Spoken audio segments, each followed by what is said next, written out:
Hello, welcome to my first YouTube video. Today I'm going to be looking at Axis and Allies Operation Barbarossa, which isn't actually a normal Axis and Allies game. It wasn't made by Avalon Hill. It was just someone else made it. So you'll need your own pieces if you're going to play this game, but I think it's an interesting scenario that it puts you in, and both you could be the Russians or Germans and still have a lot of fun. So in this video I'm going to be talking about strategy. So if you don't know the rules of this game, you can just look it up. I probably just put the rules in the description of this video, so yeah, just look that up. Okay, so in this game you obviously have two sides. You have the Axis forces, mainly Germany, and then the Soviet Union, and the victory conditions are basically you control the map. Like, the German condition in the rules literally says, like, the Germans have to own every city on the map, and then the Soviets have to own the 3 German factories that they start with, which is basically all they have. Like, if they don't have that, they almost can't even build. So, basically a complete victory. If you're playing as the Soviets, it's not that hard. Like, you obviously need to put some thought into your moves and your attacks, or where you decide to, what cities you decide to really hold on to. But it's a lot easier than the Germans because you don't have as many hard decisions. Like, you're kind of just reacting to what the Germans are doing. Your main strategy should be to be running away from these huge stacks, because anything that touches the Germans at the start of the game, it's basically dead to you at the start. Like, they're gone. And most of your fighters over here, they're probably dead as well. You should be trying to think of a defensive line, even at the beginning of the game. So, like, maybe you could think, oh, well, I'm going to hold on to Leningrad, Moscow, and Kharkov. Or you could say, oh, well, I don't care about Leningrad, so instead I'm going to try and hold on to Smolensk with, like, all my effort. And sure, you could do that. In this game, the Soviets have these factories that build special units. So if you really wanted to, you could put, like, an infantry factory in Smolensk. The Germans won't actually know that, because you'll get to put it in this and then just not let them see it. So yeah. As for German strategy, it's going to be a lot tougher because you're on the offensive, so you're the one who's really making the moves, you know, like, you have the initiative.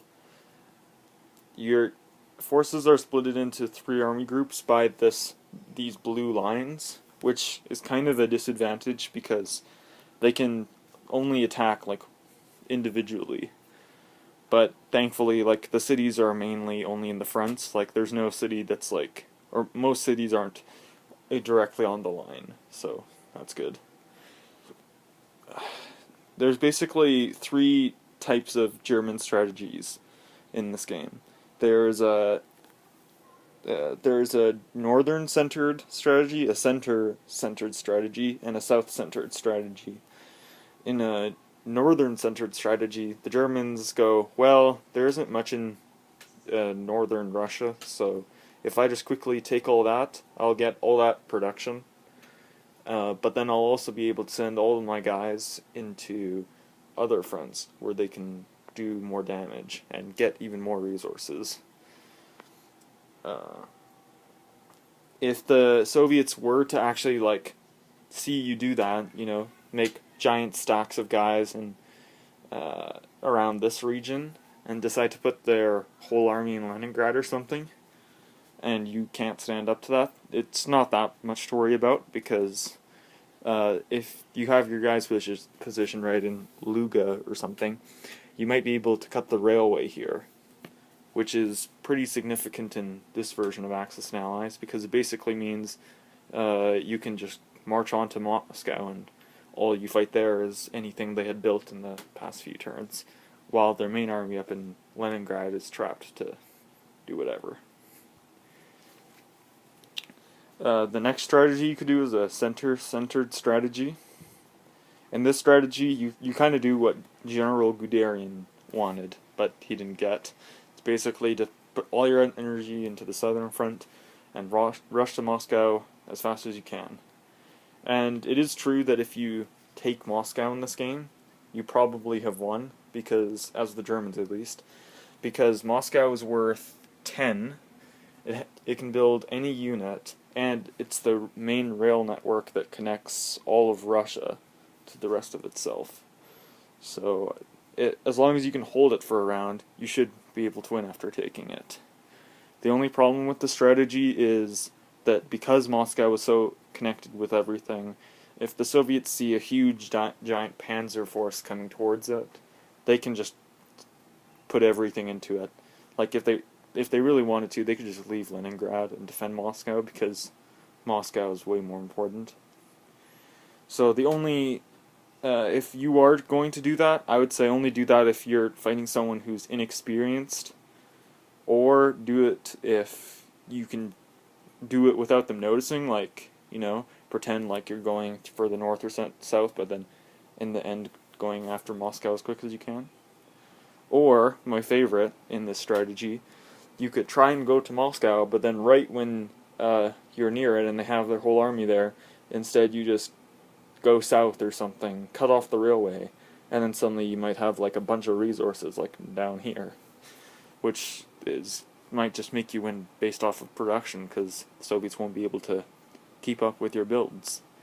That's pretty important, because at the start of this game, the Germans have $15 a turn, whereas the Soviets have 55. And the Soviets get 2 guys a turn from Gorky, which makes it even harder for the Germans. So if you can get more production than the Russians, you should try and do that as fast as you can, as long as you don't sacrifice your army. Now, the last main strategy I see in this game for the Germans is a southern-centered strategy. This one is probably most reliable because of just the pure amount of resources in this region. Like, in the south here, it has a few more than the other 2 fronts in the region, but then as you get closer to here, you get a lot more. Like, you get 10 production just in these 3 spaces over here. And then you get another 3 here, 1 here. So if you were to ever completely get the southern front and get the half of the other 2 fronts, you would probably be able to win, because you could just outproduce the Russians again. I make that sound easy, but in this game it's not, because the Russians can possibly actually make a big defense in Kharkov, or if not in Kharkov, in Stalingrad, I mean. So, yeah, that's going to be hard, but if you will, you can hopefully win the war. So, yeah, that's my strategy on Axis and Allies Operation Barbarossa.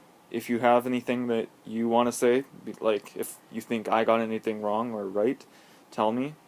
And subscribe or keep watching if you want to see gameplay of this, because that's what I'm going to do next. Thanks for watching. Bye.